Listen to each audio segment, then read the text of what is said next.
time for another bike news. Let's take a look back at what's been going on in the world of motorcycles here in the UK for the month of August 2025.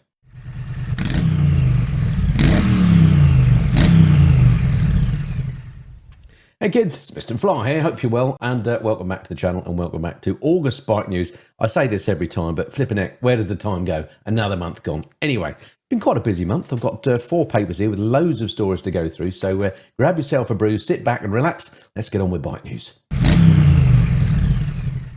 Right, first story I've picked out here. BSA Bantam flies again. Now, this is right up my street, this sort of bike. I do love a simple bike and I do love a retro. And I love the idea of British bikes as well. Now, I know the BSAs are built in India, of course. But there's, at least there's sort of a passing British connection. Well, it's only a passing British connection. There's nothing British about it, of course. But anyway, I love the look of this new BSA. Let's read what it says here. Historic small bike name revived for $3,499 4-stroke 350 single. The $3,500 this bike. What an absolute winner. Direct competitor to the likes of the Triumph 400s, which are great little bikes. So this has got to be pretty good to compete with them. But at $3,500, it's an amazing value for money, isn't it? So it says here, BSA are moving into the hottest property in modern motorcycling, launching a new wallet-friendly 350 single-cylinder naked, bearing the time-honoured Bantam name, producing a claimed 28.8 brake horsepower, 334cc, easy-going upright, is designed to go up against the likes of Honda's $4,000 GB350S and Royal Enfield's popular J-Series 350 family, currently consisting of the classic, Hunter, Bullet and Meteor. At $3,499 plus on the road charges, the Bantam should slot into this class perfectly. Powering the new offering is a Euro 5 Plus compliant liquid-cooled double overhead cam engine. Unlike the larger Gold Star and Scrambler family, the 350 will feature a 6-speed manual gearbox and is fed by a 13-litre fuel tank, which should mean plenty of miles between fill-ups. A wet weight of 185 kilograms, quite heavy, I guess, for a single, and an 800mm seat height, which is quite acceptable. Dual-channel ABS and calipers supplied by Brembo spin-off by Bray. The engine itself is blacked out on all the 5 colour options available, as are the wheels, chassis, rounded bar end mirrors, and brake calipers. And it looks an absolute winner, doesn't it? As I say, this sort of bike does appeal to me, and I'd really love a go on one of these. Unfortunately, I don't actually know where my nearest BSA dealer is. I need to do some looking up. And I've no way of contacting whoever operate BSA in the UK here. I have dropped mails to who I thought it was, but no response. So BSA, if you're watching, get in touch with me. I'd love to ride your new bikes and review them. Anyway, so it's not just the Bantam on this page, but another one as well. Rugged Retro single arrives. BSA Scrambler arrives at $5,999 plus on the road charges. BSA have confirmed their Scrambler single is arriving in UK dealerships priced at $6,000 plus on the road costs. A2 friendly 652cc single, producing a claimed 45 brake horsepower at 6,500 RPM. Available in yellow, grey or black, it tips the scales at a claimed 216 kilograms. It's got a modest 820mm seat height, 5-speed manual gearbox, and twin-piston Brembo calipers. So that sounds good, doesn't it? It looks great as well. Now, I love a Scrambler. In fact, it's probably my favourite type of retro bike, and this one looks brilliant. It's obviously based on the original BSA that we saw, well, not the original, but the latest BSA that we saw launched a couple of years ago, but you still don't see many of them around. But this has had a nice, styling tweak, blacked out engine, which I like, swept up exhaust. I just love the Scrambler look. In fact, I bought my Royal Enfield Interceptor to make it into a Scrambler. In fact, it's down at the custom house now, having some work done to it. This, if this would have been around at the time, that would have been the way I went. But yeah, I love the look of that. And maybe one day, if I can find out where BSA live, I'll get myself a go on a BSA Scrambler and a Bantam. That would be absolutely brilliant. Alrighty, and love to hear your comments below about that one, of course. Right, next up. Now, this next bike here is an absolute cool looking thing. I love a scooter, mate. It's a scooter, and it's a new Vespa, basically. I think it looks pretty flipping cool, but it is quite expensive. Let's read what it says here. Scoots go retro for less. Sub £5,000 Lambretta X range, or is that Lambretta 10, arrives in 125 and 300 flavours. A charming new range of X-Series Lambretta scooters has arrived in the UK market, with prices starting at just $4,499. Now, when you say just $4,499, when you see bikes like the Bantam we've just been looking at, it kind of puts it into context, doesn't it? Anyway, called the X125 and X300, they are powered by either a 124cc or 275cc single-cylinder 4-stroke engine, designed to tap into both the nostalgic and fashion-conscious segments of the market. Maximum power sits at CBT-friendly 12.7 brake horsepower on the 125 and an A2 license-ready 24.8 on the larger variant. Both feature full LED lighting, keyless ignition and a colour TFT display with a seat height of 790mm and space for a passenger. Now, I do, you know, Lambrettas and Vespas, things of these look like a scooter should look, they're the absolute classic. So if you want a bit of urban transport, I would say this is absolutely brilliant. Although these days there's an argument, of course, to say that electric scooters are the way to go if you're just in town. But anyway, I like the look of this. I'll be interested to know if you'd like me to review this. I do know the importer of these or the distributor of these, so I can probably get my hands on one of these. It looks an absolute winner. This bike, did I say it was a Vespa? It's a Lambretta, so it's got the right name on the side of it. But yeah, it's quite expensive, isn't it? $5 grand for the Lambretta. Anyway, nice looking bit of kit. Next up, needs a bit more for a bit less. Now, this is another bike that I was really looking forward to riding, and I keep asking Suzuki, when can I have a go? And they keep saying I can, but they're not available yet. So this is the DRZ4 and the DRZ4SM, the Supermoto version, or if you're in the US, DRZ. Actually sounds better in this case, isn't it? Anyway, it says here, Suzuki's DRZ4SM just misses the mark as a do-it-all A2 compliant supermoto, which is disappointing to hear, because I think it looks great. So MCN are saying, as bikers, we need more exciting A2 bikes to get an increase of younger bums on seats, and Suzuki's DRZ4SM looked to be just that when it was released at the back end of last year, I agree. However, it just misses the mark when it comes to blending the right amount of fun, usability and value. Let's start with the good stuff. Weighing in at 160 kilograms, fully fueled, it's light. Balance offered by the chassis makes low-speed manoeuvring a doddle. Clutch is nice and light too, so it's ideal for jam busting. The DRZ4SM has a really soft throttle response, which makes it a pleasure to twist. But as much as fun as it is to fool around on, prattling about on private land, it just doesn't quite cut it on the road, mainly thanks to its 398cc single-cylinder engine. It's a little gutless on inclines, or if you're a gear or two too high. And what makes things worse is the fact that it's still only got 5 gears. So a bit of a thumbs down there. Carl Stevens, in his verdict here, says, fun but too expensive.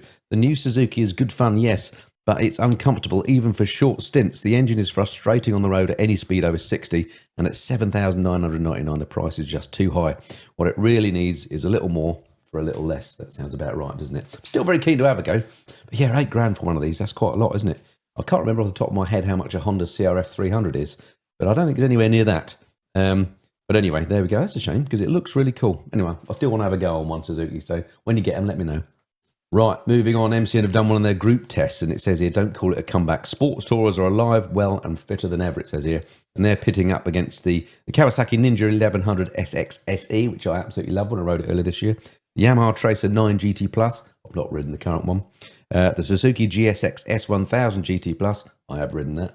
And the BMW R1300 RS SE, which I've also not ridden, but I'm really looking forward to riding that. Of all the 1300 engined BMWs, that's the one I want to ride.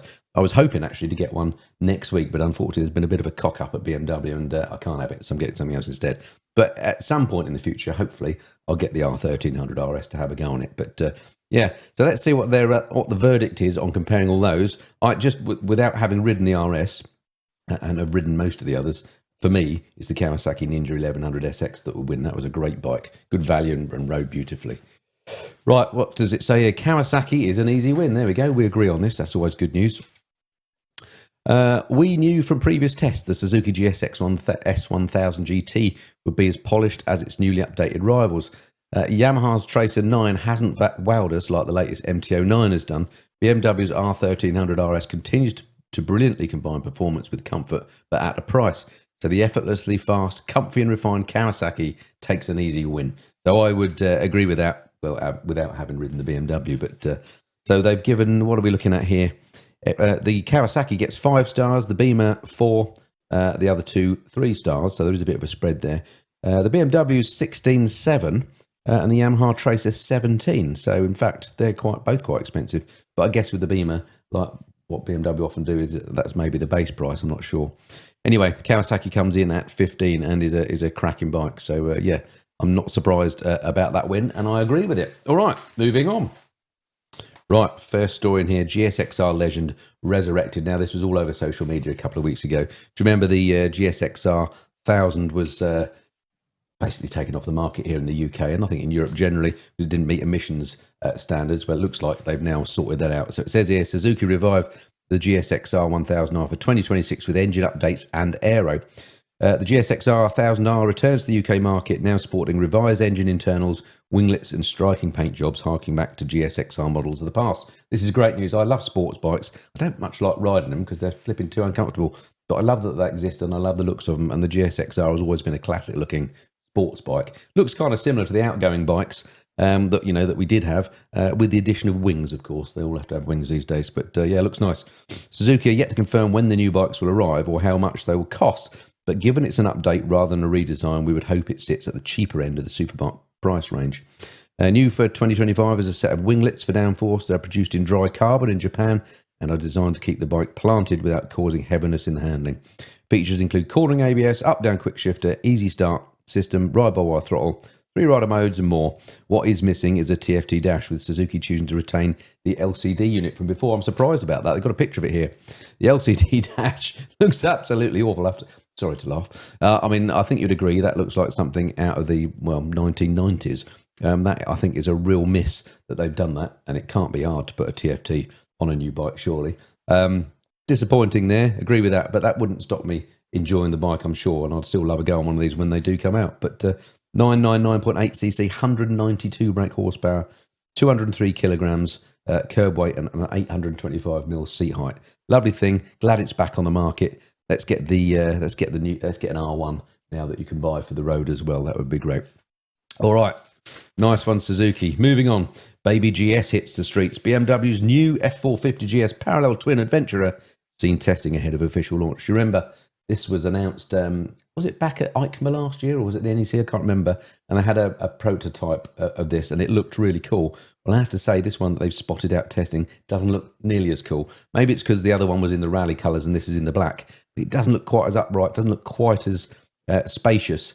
It just looks a bit meh to me. But anyway, we shall see. This isn't obviously the finished bike, and I assume it's intended to be somewhat disguised. What it says here is BMW are close to launching their new ultra-lightweight adventure bike, as these exclusive spy shots taken just last week clearly show. It's around 175 kilograms with 48 horsepower. The bike sports the same overall R1300 GS-inspired styling and a far more approachable mass-market stance. A single front brake disc, upside-down forks. You still get the same large colour TFT display. You see, if BMW can put a decent TFT even on their cheaper bikes, why can't Triumph? Why can't Suzuki? Exactly when the bike will arrive in the UK remains to be seen. So I'm sure this will be a big seller. All depends on the pricing, of course. But given that DRZ SM and the off-road version are quite expensive, if they made this at a reasonable price, I think this would take sales off that, because this looks like it would have proper off-road potential and all the quality of a BMW. Anyway, look forward to seeing that one when it comes out. And yeah, maybe not in the black. Let's go back for the rally version. As ever, it does look dumbed down from the prototype. The prototype looked amazing, didn't it, when we saw that? This one not quite so appealing, but we'll wait till we see the finished product before we draw any conclusions. Right. 3 Wheels of Freedom. Watsonian show what's possible with adventure outfit. Now this, I just point this out because it's just hilarious fun, aren't they? Sidecars.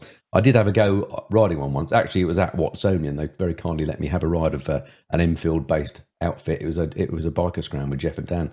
It was great. It was a great laugh. Really difficult to do and take some mastery. I only had a brief go for like 20 minutes, but that was enough to let me know that I'm an amateur when it comes to riding with sidecars. But what great fun. Anyway, it says here, Watsonian sidecars have lifted the covers on a rugged new adventure outfit based on Royal Enfield's Interceptor 650 and paired with their classic Grand Prix chair. I love the way that they call sidecars chairs. The showcase includes semi-knobbly Heidenau K60 Scout tires, a fly screen, headlight grille and aluminium framed handguards. The full outfit has been professionally finished in Nardo grey with the sidecar treated to blacked out alloy beading. It does looks really great, actually. Luggage racks are on the boot thing, so you can carry plenty of luggage. Although pricing for the exact spec is unconfirmed, similar Royal Enfield Grand Prix outfits start from $17,995, including a standard Enfield in factory paint and a black sidecar. So yeah, it looks an absolute corker. I mean, it is expensive at 18 grand for the outfit, but that does include the bike. I suppose when you compare it to the cost of fun cars, then it's not a bad price. Interested to see what you think. Would you have a sidecar? Is there a place for them these days? I love that they still exist, but I don't know anyone who's got one, and I don't know anyone necessarily that would buy one. But anyway, there we go. Watsonian still knocking out sidecars, and they look absolutely fantastic. Right, next up, Bees are good. So this is that BSA that we talked about from the last paper, but they have actually ridden it now. This is the BSA Bantam 350. Who's been riding this? This is Justin Hazeldine. It says here, surprise hit of the year at $3,499 plus on the road charges.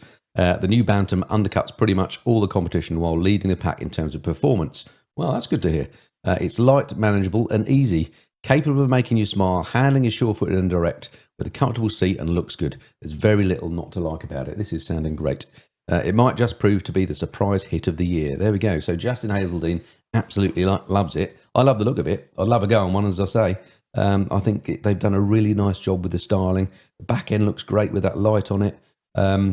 Really good. I mean, it looks nothing like the original Bantam. It just looks like a cut down version of the 650 that they had. But that's fine with me because that was a looker as well. Would love to have a go on one of those if only I can find a way of doing it. Hint, hint. All right, moving on.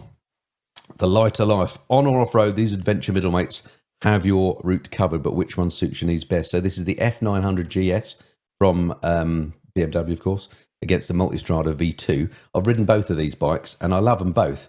I must say, the F900 GS I found a little bit heavy, given it's a middleweight. It almost felt a bit top heavy to me. And the Multistrada, I really loved them. It's a lovely looking bike, and that new V2 engine is incredible, and it's really lightweight now. Let's see what the verdict was for these two, and who is this doing the comparison. This is John Urry. Okay, so they've given, in terms of star ratings, they've given both bikes 4 stars out of 5. They really need to upgrade the star rating on MCN to make it maybe out of 11 stars or something, so you can't have them tying all the time. Anyway, it says here, the F900 GS and Multi V2S are at opposite ends of the middleweight adventure spectrum. If you want to tour the UK, Europe or further afield, the Multistrada is a great choice and should be seriously considered over the Multistrada V4 models, which I love the V4 models, by the way. It's my favourite adventure bike you can buy today. If you are into off-road adventures, the GS is extremely competent when the going gets rough. It's fine for short bursts, but not very pleasant for longer distances. So there we go. So it depends what sort of adventure bike you want. On-road, go Ducati. Off-road, go BMW is what they seem to be saying here. I haven't ridden either of them off-road. I don't really do off-road because I've got a dodgy shoulder. Don't know if I've mentioned that before. So yeah, couldn't comment on that. But just going by looks, I'd have the Ducati. But the Ducati is 16566 and the BMW has tested 15783, even though they start at basically 12 grand. All right, that's it for that paper. Still with me?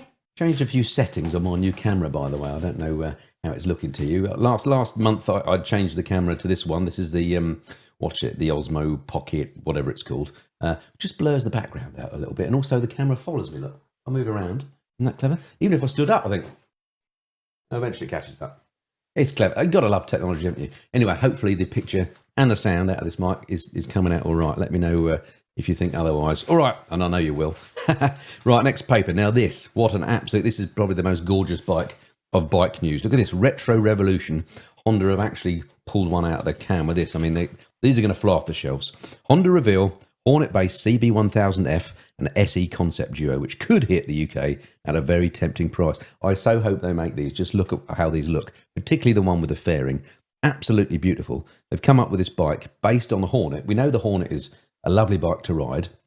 Does split opinion on looks, although I like it. And we also know with the Hornet, famously, it's very cheap at under 10 grand for the 4-cylinder, very powerful motorcycle. Well, this is based on that, so it's got the same lovely ride. But now look at the clothing it's in. It looks fantastic. So if this can come out at anywhere near the same price as the Hornet, say they add on another grand for the clothing, so 11 grand, this would undercut the likes of the Kawasaki Z900 RS, and I think looks as good, if not better. Depends on the paint schemes, of course, but I'd have one of these in the garage without hesitation. I cannot wait to have a go on one of these, if indeed they hit this. Anyway, let me read what MCN say. Honda unveiled a pair of near-production retro concepts in the form of the CB1000F Naked and half-faired CB1000F SE. That's the one I'd want. Both are based on the same technical platform as Honda's CB1000 Hornet in base trim. The 5-inch TFT is also carried over. Bit of a shame having a TFT on a retro, but we'll forgive them on this one. It looks so good otherwise. The Hornet SP's classy Brembo calipers are not present, with Honda instead opting to run cheaper Nissan units. That's a bit of a shame, but no biggie.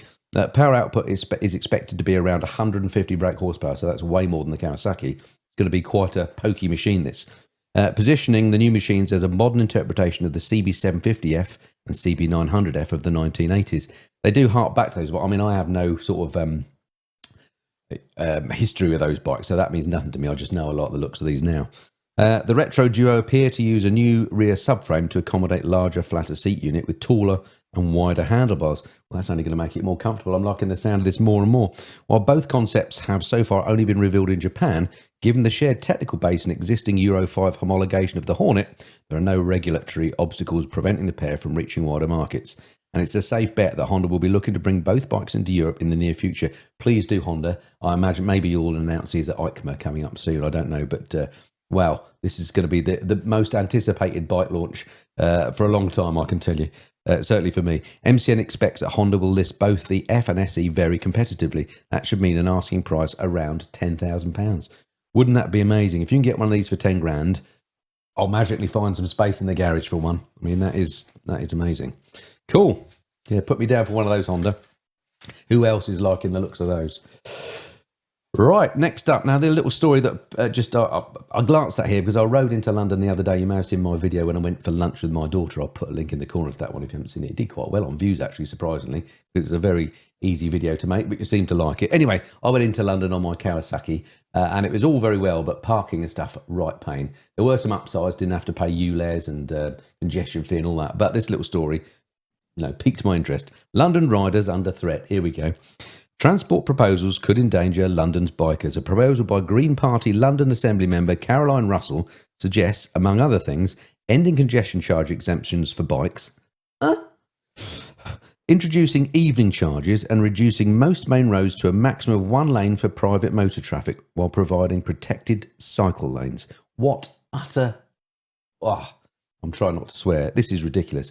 Hopefully, Caroline Russell isn't too important and this won't go through, but I don't actually know. But what an absolute nightmare. What are they thinking? Motorcycles are not part of the problem. Motorcycles are part of the solution. They should be encouraging us to use motorcycles in London, not discouraging us. This sort of thing really does grind my gears. Anyway, I'm sure I'm not the only one thinking that. Moving swiftly on. This is more like it. This says here, pint-sized Thruxton. Now this, another looker, and this is a Triumph this time.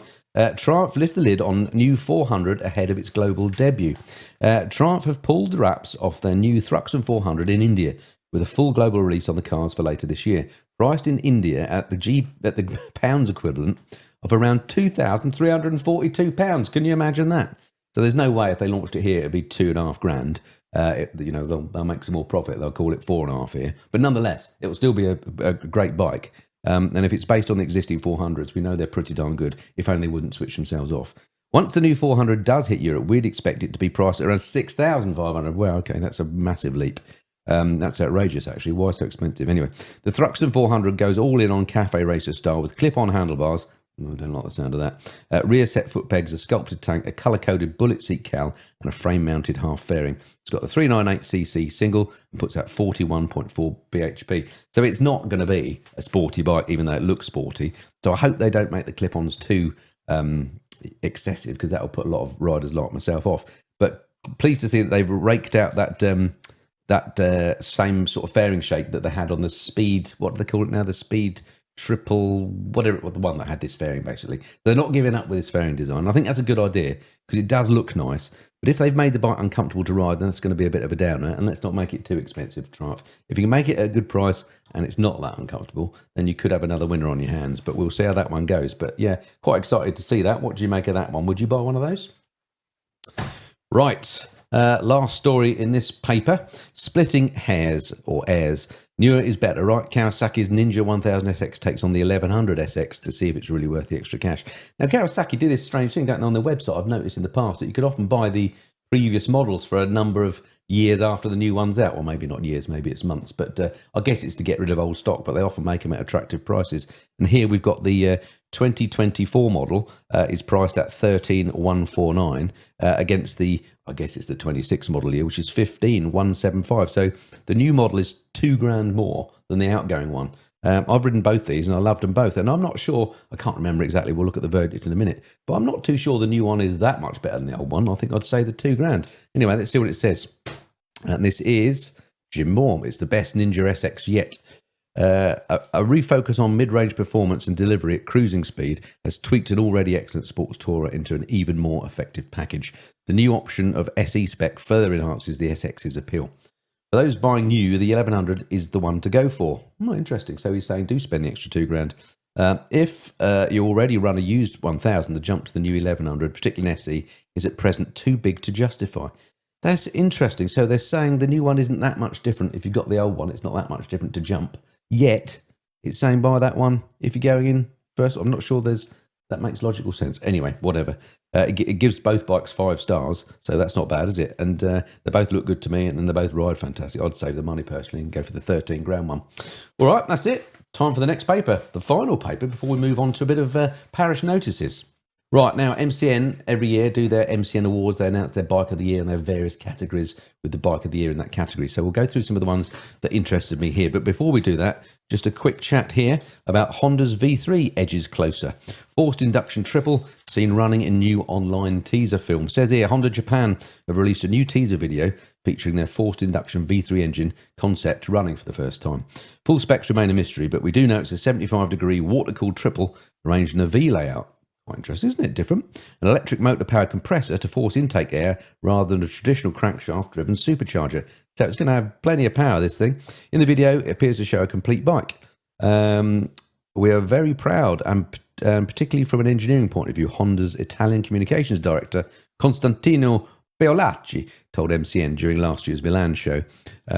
Next year, we could potentially see a full prototype, he added, claiming that the technology will become the base for a lineup of new models. So it looks like they're going to use this new electrically supercharged V triple, which just sounds great, doesn't it, in lots of bikes coming up. So really looking forward to seeing this. Interesting that it seems to be designed in Italy as well. And I wonder if we're going to see this in full bike form at EICMA coming up. I hope we are. This could be something really exciting for the next coming few years. Do you remember years back, Yamaha showed their triple at one of the bike shows? I think it was EICMA, and then it went to the NEC bike show. It was just the engine with, I remember some wires coming off it, and everyone got very excited about a new triple. And of course, it ended up being the engine that went in the MT-09 that's been super successful, and lots of other bike variants as well.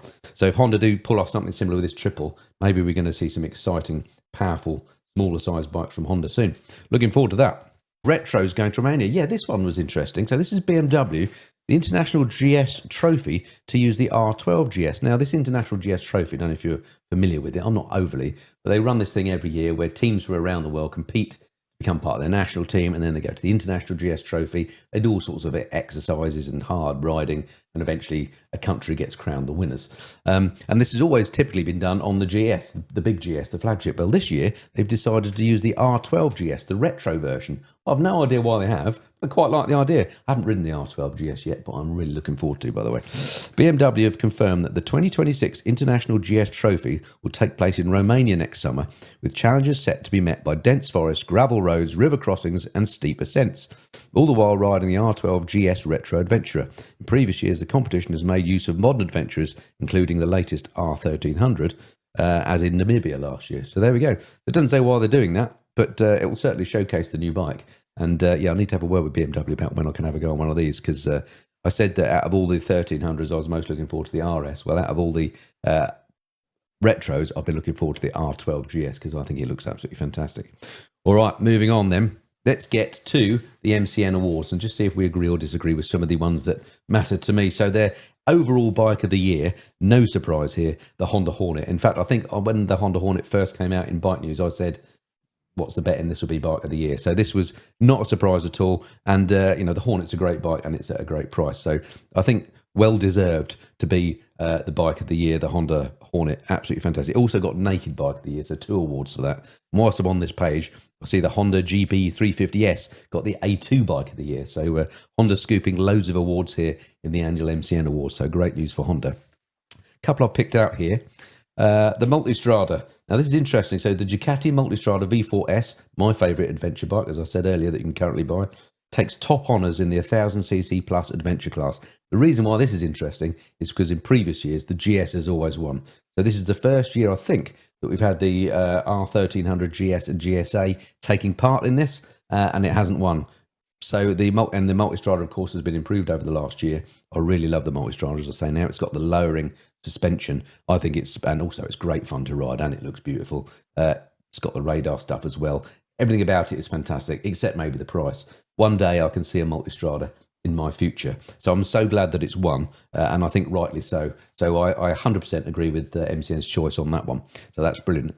What else have I pulled out here? The joy of SX, very clever what you've done there, MCN. So the Kawasaki Ninja 1100 SX, we've talked about quite a bit in this bike news. That got the best sports tourer 2025, and I agree with that again. Fantastic bike. I love the TFT. I like the looks of it. I like the way it rides. It sounded great. Great win for Kawasaki there, so I agree with that one. Moving on.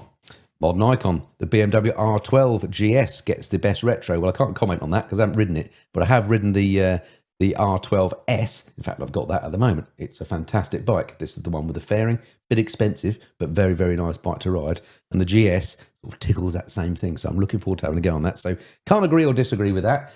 If this R12 GS hadn't been out, I would have given the R12S best retro because it is a fantastic bike. So I imagine that is probably a worthy winner. Moving on. Here we are, big, bold and brilliant. So made even better for 2025, BMW's R1300 RT gets the best tourer of 2025. Now, the RT often wins the best tourer award, and I've always agreed with it in the past. But this time, I'm afraid I can't agree with it. Now, I won't tell you why. You're going to have to wait for my reviews. Again, I've got the RT at the moment. I've been riding it a lot. I've done about 700 miles on this bike in the last couple of weeks. I've just finished making my videos on it. And, well, let's just say not everything about the bike is fantastic as far as I'm concerned. I wouldn't have made that the best tourer of the year. I would have given that to the Honda Goldwing. Anyway, watch my videos for more details on that coming soon. And then last but not least, Triumph take the Tool Rounder crown with their brilliant Tiger Sport 800. I recently put a video up on this. Triumph Tiger Sport 800 gets the best Tool Rounder. I love these categories. They kind of make them up as they go along. But so there we go. There's loads of other categories in there as well. And so you can amuse yourself. As ever, when I do these bike news reviews, I'm just scratching the surface of things that interest me. MCN is absolutely packed with stuff. If you don't get it already, get yourself a subscription. You can get it electronically if you want to, if you don't like actual newspapers in your hand. I'm old school. I like to hold a newspaper. But yeah, get yourself a subscription to MCN. And that way the paper will keep going and we can keep having bike news. Right, it's time for...